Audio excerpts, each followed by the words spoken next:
Morning everyone, my self Rishi and हम इस video में डिस्कस करेंगे एक परफेक्ट रिवीजन स्ट्रेटजी क्या होनी चाहिए एक टेस्ट के लिए या एक जनरल रिवीजन स्ट्रेटजी क्या होनी चाहिए to crack NEET 2025 with score at least 650 plus. इस वीडियो में आपको मैं वो स्ट्रेटजी में शेयर करूँगा जो मैंने पर्सनल यूज़ की थी टू क्रैक नीट 2024। तो इस वीडियो में आपको एक डिटेल वाइज मैं आपको बताऊँगा कि आपको कैसे रिवीजन करना चाहिए और किस सब्जेक्ट वाइज आपको रिवीजन कैसे करना चाहिए टू स्कोर गुड मार्क्स। ठीक, तो मैं आपको स्टार्ट करते हैं। देखिए, सबसे पहले स्टार्ट करने से पहले मैं आपको एक एग्जांपल मैं आपको देना चाहता हूँ। जैसे कि आप मान लो, आप आज की डेट आप एक मान लो, आज की तारीख 1 है और आपका सोच लो आपका 7वें से 7th डे को आपका टेस्ट है। तो आप देखेंगे तो आपके इफेक्टिव डेज कितने हुए? आपके इफेक्टिव डेज 6 हुए। वैसे तो आपके 7 हुए, पर उसमें से आप जो पढ़ेंगे वो आप 6 दिन पढ़ेंगे, 7वें दिन आपका टेस्ट होगा।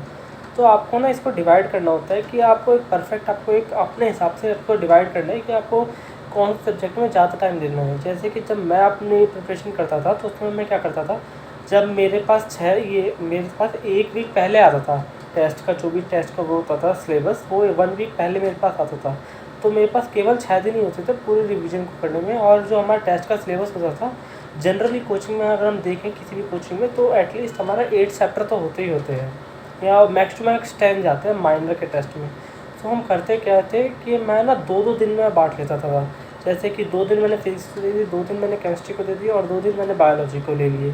तो आपको करना क्या है कि आपको भी ऐसे ही पार्ट लेना है जिसमें आप सबसे ज़्यादा वीक हो आप वो ज़्यादा टाइम दो, जिसमें आप स्ट्रॉन्ग हो तो आप उसमें कम टाइम दो। बट जनरली आप ट्राई करना है कि आप 2 दिन का ही आप स्लॉट सबको दे दो। और इसमें मैं सबसे पहले मैं क्या पढ़ता था, सबसे पहले मैं इसमें ना फिजिक्स पढ़ता था। मतलब पहले के स्टार्टिंग के 2 दिन में मैं फिजिक्स पढ़ूंगा, फिर बीच के मैं केमिस्ट्री पढ़ूंगा और लास्ट में बायोलॉजी पढ़ूंगा।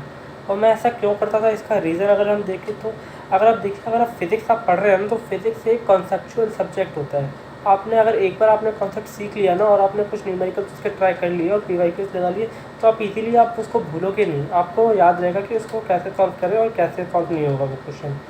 और फिर मैं इसके अगले दिन मैं करता था मैं केमिस्ट्री। अगर मैं केमिस्ट्री देखूँ तो केमिस्ट्री एक सब्जेक्ट होता है, वो मीडियम सब्जेक्ट होता है, ना तो ज़्यादा मुश्किल होता है ना तो ज़्यादा इजी होता है।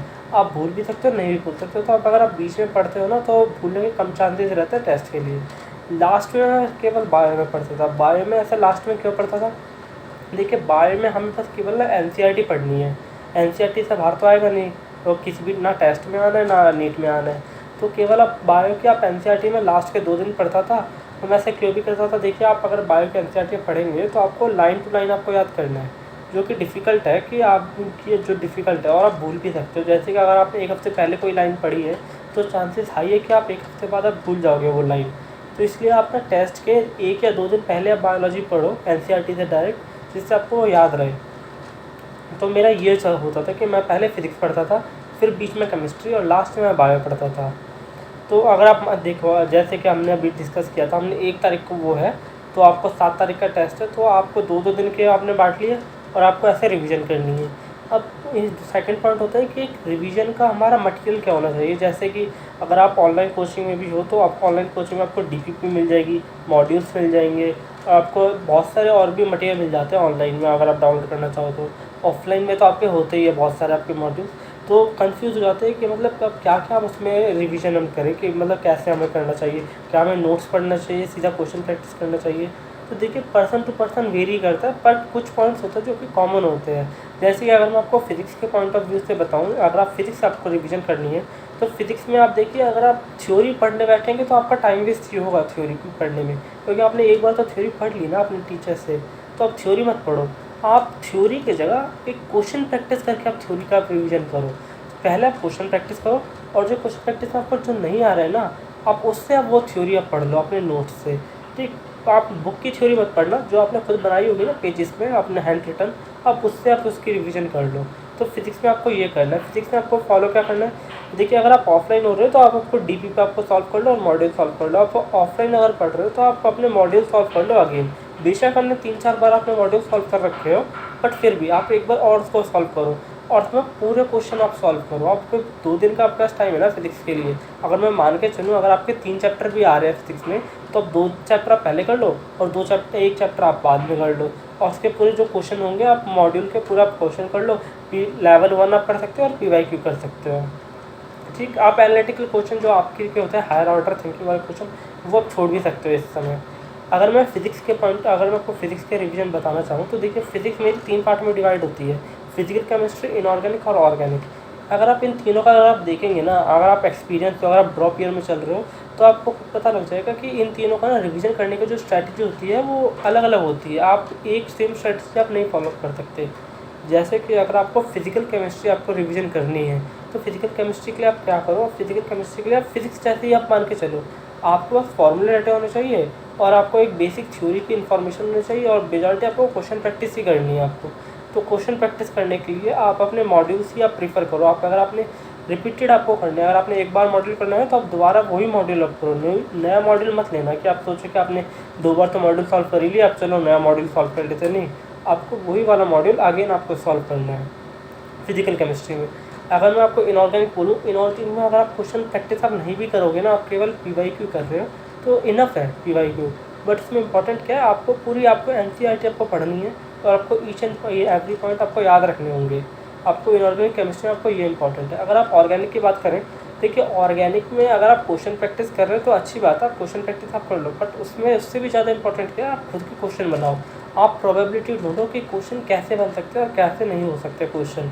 आप एक शीट ले लो, आप मोस्ट इंपॉर्टेंट आप कम से कम 200 या 300 आपकी इंपॉर्टेंट रिएक्शंस होती है ना, आप वो उस पेज पे लिख लो और पूरी आपकी ऑर्गेनिक, आप यकीन करो आपके उन 2 या 3 पेजेस में जितने भी होंगे आपके 5-6 पेजेस, उसमें आपकी पूरी ऑर्गेनिक आपकी कवर हो जाएगी। मैंने खुद ये ट्राई किया था, मैंने मोस्ट इंपॉर्टेंट 250 रिएक्शंस नहीं ले ली थी और मैं उससे बस रिवीजन करता था। जैसे कि मतलब मैं जब मुझे रिवीजन करनी होती तो मैंने NCERT तो मैं पढ़ता ही था, मैं क्वेश्चन प्रैक्टिस तो मैंने 1 या 2 बार कर ली थी, बट मैंने ज़्यादा रिपीटेड मैंने सॉल्व नहीं किए थे। मैंने उसके ऑर्गेनिक के मॉड्यूल्स, मैंने मॉड्यूल ना सॉल्व करके मैंने क्या किया था, अपने खुद के क्वेश्चंस बनाए थे। मैंने पेजेस में रिएक्शंस लिख ली। अब जो उसके प्रोडक्ट होंगे ना, आपको वो खुद बनाने और आपको टाइम लिमिट के साथ बनाने। टाइम लिमिट के साथ ट्राई करेंगे ना तो आपकी जल्दी से आपका ऑर्गेनिक रिवीजन भी हो जाएगी। अगर मैं आपको बायो की बात करूँ, देखिए बायो में अगर आप क्वेश्चन प्रैक्टिस कर रहे हो तो अच्छी बात है, बट आप पहले आप क्वेश्चन प्रैक्टिस करो। अगर आप टेस्ट के लिए प्रिपरेशन कर रहे हो ना, आप सोचो कि 2 दिन है और आपको फिर क्वेश्चन प्रैक्टिस आप करो बायो की, तो नहीं, इतना फालतू का टाइम आपको वेस्ट नहीं करना है। आप क्वेश्चन प्रैक्टिस आप साथ साथ में आप करते रहो। आपको करने हैं ना आपको आखिरी के 2 दिन में, तो आप PYQ आप कर सकते हो। मोस्ट इंपॉर्टेंट क्या है, आखिरी के 2 दिन में केवल आप NCERT पढ़ो। जैसे कि अगर आपका 2 दिन है ना और आपके 4 चैप्टर आ रहे हैं, तो आप पहले दिन आप पूरे ऑल 4 चैप्टर आप पढ़ लो NCERT से, फिर अगले दिन आप फिर से उसको आप अगेन पढ़ो, आप फिर से 4 चैप्टर आप पढ़ो। आप ये मत सोचना कि आपने एक दिन पहले तो आपने पढ़े थे पूरे 4 चैप्टर, फिर आप दोबारा अगेन पढ़ रहे हो। नहीं, आपको उसके अगले दिन में आपको पूरे ऑल चैप्टर आपको दोबारा रीड करने हैं। तो आपका ऐसे ना आपके एक माइनर टेस्ट के लिए आपकी तैयारी हो जाएगी। फिर अगर मैं देखूँ तो कोचिंगों में क्या होता है कि आप 3 टेस्ट के बाद या 2 टेस्ट के बाद एक मेजर सिलेबस का टेस्ट आता है, उसमें ज़्यादा चैप्टर्स होते हैं, कम से कम 12 या 15 हो जाते हैं उसमें चैप्टर्स। तो आपको उसमें भी आपको सेम स्ट्रेटजी फॉलो करनी है। 2-2 दिन के आपके गैप आपको वो करने हैं, डिवाइड करना है चैप्टर वाइज, और आपको 2 ही दिन में आपको पूरा सिलेबस आपको उसमें कंप्लीट करना होता है। जैसे कि 2 दिन आपने फिजिक्स को दिया तो आपको फिजिक्स 2 दिन में ही आपको करनी है। 2 दिन की जगह आप उसको 3 दिन ही दोगे, आप 2 दिन में ही आप करोगे।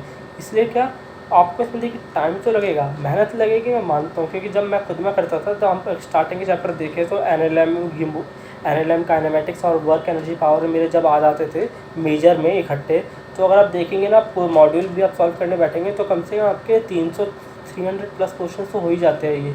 तो आप सोचिए कि आप 2 दिन में 300 प्लस क्वेश्चन आप कैसे प्रैक्टिस करेंगे। आपको देखो करना तो पड़ेगा, क्योंकि सिलेक्शन आपका ही होगा। आपको थोड़ी मेहनत करनी पड़ेगी, बट आपका अच्छा से आपको प्रिपरेशन हो जाएगी। आप ट्राई करना, मेजर का भी अगर एग्ज़ाम हो ना, और अगर आपके 4 चैप्टर भी आ रहे हैं फिजिक्स के और आपके क्वेश्चन 500 प्लस हो रहे हैं मॉड्यूल से, तो आप हार मत मानना, आप उसको सॉल्व करने की कोशिश करना। कि अगर आप 500 भी ना कर पाओ ना, तो एटलीस्ट आप 300 क्वेश्चन आप सॉल्व करने की आप ट्राई करना ही। तो ये होता है इसकी प्रिपरेशन। तो मैंने ये प्रिपरेशन मैंने फॉलो की थी, ये जो मेरी स्ट्रैटेजी थी, ये वाली स्ट्रैटेजी थी। ठीक, आपको देखिए, अगर मैं कंक्लूजन आपको मैं बताना चाहूँ कि इसमें आपको रिवीजन में आपको कौन कौन सा आपको फॉलो करना है स्टडी मटेरियल। देखिए, आपको ना आपको अपने एक लिमिटेड रिसोर्सेज रखो। आप कोई सा भी आप रिसोर्स आप यूज़ कर सकते हो। आप एक अच्छा रिसोर्स आप यूज़ करो कि आप कोई सा भी कोचिंग का यूज़ कर सकते हो, वरना आपका जो आपने खुद बनाया हो रिसोर्स आप वो भी यूज़ कर सकते हो। बट बात वही हो जाती है कि आप अच्छा रिसोर्स यूज़ करो और उसको रिपीटेड टाइम से आपका रिवीजन आप करते रहो। आप ये नहीं कि अगर आपने एक बुक अगर आज आपने सॉल्व की तो 1 महीने में आपने वो बुक सॉल्व कर ली पूरी। तो आप अगले महीने आप नई बुक सॉल्व करो, नहीं, आपको जो वही वाली बुक होगी ना, आपको वही बुक आपको अगेन सॉल्व करोगे। और जब आप अगेन सॉल्व कर रहे होगे ना, आप मानोगे नहीं, आपको उस समय खुद लगेगा कि एटलीस्ट आपको 15 से 20% आपको क्वेश्चन ऐसे लगेंगे कि ये वाले क्वेश्चन तो मुझे मैं भूल ही गया हूँ, अब इसके आंसर आ ही नहीं रहे। तो आपको उस क्वेश्चन पर ज़्यादा फोकस करना है। जैसे कि अगर मैं आपको आखिरी में बताऊँ, जब मैं आखिरी में भी मॉड्यूल सॉल्व कर रहा था ना फैब के मंथ में, तो फैब के मंथ में भी कुछ ऐसे क्वेश्चन थे जो स्टार्टिंग के चैप्टर्स में कि जो मुझे उस समय याद नहीं आया था कि इसको सॉल्व कैसे करें। और इवन मैंने वो मॉड्यूल कम से कम 6 से 7 बार मैंने सॉल्व कर चुके उस चैप्टर के, बट स्टिल मुझे वो याद नहीं आ रहे क्वेश्चन, क्योंकि इंसान भूल जाता है और वो क्वेश्चन कुछ अच्छे होते हैं। तो आप नए रिसोर्स पे आप नहीं भागो, आप पुराने रिसोर्स को ही आप उसको मल्टीपल टाइम्स आपको रिविजन करो। ये आपकी रिविजन स्ट्रैटेजी होनी चाहिए, ठीक। तो आप मान के चलो आपके अभी स्ट्रैटेजी डीएलपी के जो टेस्ट होंगे, डीएलपी वरना कोचिंग के टेस्ट आपके जुलाई से आपके स्टार्ट होने हैं, है ना। जुलाई से नहीं तो आपके अभी जून चल रहे, तो जून के आप एंड से आपके शुरू होंगे। तो आपको एक हफ़्ते पहले भी अगर आपको मिले ना, तो आपको इसी के गैप में आपको बांट लेना है।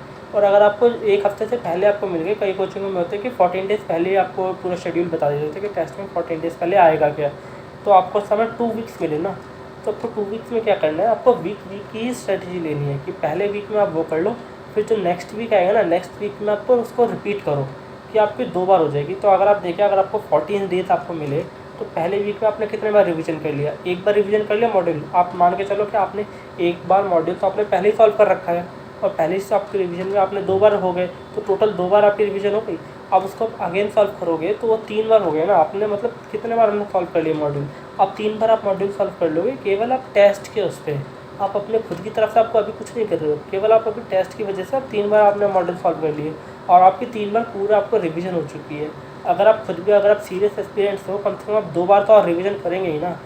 3 + 2 कितने होंगे, 5 टाइम्स। अगर आप 5 टाइम्स भी एक चैप्टर को अगर आप रिवीजन कर रहे हैं, और आपको ऐसे आप 70+ चैप्टर्स को 5 टाइम्स आप रिवीजन करेंगे, आप मानेंगे नहीं, आप एक मास्टरी आप कर लेंगे उस सब्जेक्ट में। मैंने खुद ही मैंने ट्राई किया था, तो मैंने कम से कम 5 to 6 टाइम्स मैंने रिवीजन मैंने कर तो लिया था। एक मिनिमम एक ईजी चैप्टर भी होता है, आप मानेंगे नहीं, जो यूनिट एंड डायमेंशन चैप्टर होता है ना, मैंने उसको भी एटलीस्ट 3 to 4 टाइम्स तो मैंने उसको रिवीजन किया था, और वो लास्ट में मेरे हेल्प हुआ था जो मैंने नीट का पेपर देने आया। तो एक यही मेरी स्ट्रेटजी थी पूरी नीट 2024 में, to crack it with 660 marks. तो आप भी आप ये कर सकते हैं। पेपर ईजी आता है, पेपर एनसीईआरटी से ही आता है। आप एनसीईआरटी से स्टिक अप होकर रहे, आप बायो की एनसीईआरटी और केमिस्ट्री की एनसीईआरटी आप पढ़ें ज़रूर, ठीक। आप बेशक एक बार आप फिज़िक्स की एनसीईआरटी आप छोड़ सकते हैं पढ़ना, ठीक, आप फिज़िक्स की थ्योरी पढ़, बट आप केमिस्ट्री और बायो, और केमिस्ट्री में स्पेसिफिकली आप इनऑर्गेनिक तो बहुत इंपॉर्टेंट है, और ऑर्गेनिक की एनसीईआरटी आप ज़रूर पढ़ें।